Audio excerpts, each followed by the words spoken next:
Welcome back to the shop, everybody. Nathan Wilson, Driving Dreams. Just wanted to do a really quick overview of the dash on a 64 or 65 Lincoln. This applies to both of those. This is kind of a quick and easy, like exploded view almost of how it goes back together. I know there's a lot of confusion, and it's kind of a running joke among Lincoln guys about people say F that dash, you know, the 64, 65 dash. It is kind of a pain in the ass, and just like everything else, there's a process, there's an order that things go back together.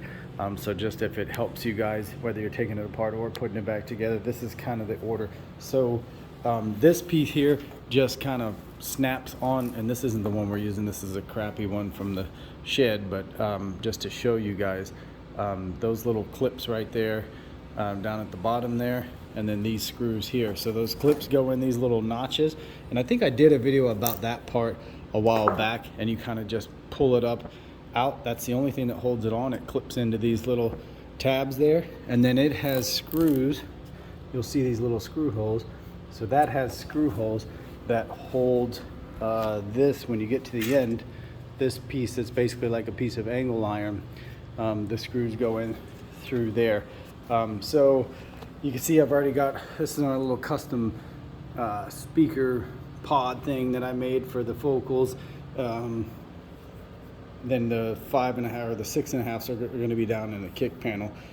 So then your dash pad will go on after that. This one's been wrapped. We have this wrapped too, and we're making, he's out there now making like a custom grill there for the speaker grill to make it a little bit different. These look pretty good when they're wrapped. You can see they look a little bit better, I think, than just the stock look that they had. So this has to go on next, and then this goes on after that.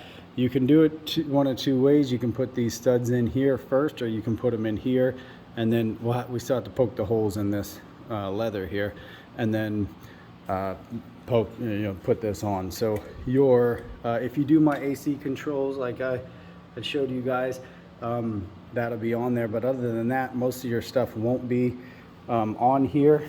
Maybe your gauges if you're not doing Dakota Digital like this. One of the good things about the Dakota Digital gauges is everything is pretty nice and clean and tucked away, and you only have the one wire.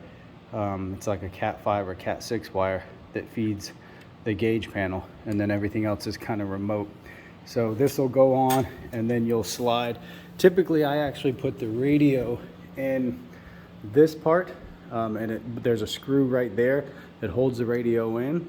I'll go ahead and bolt that in, and it goes through this sleeve right here, and that way the radio's already in and the knobs are poking out.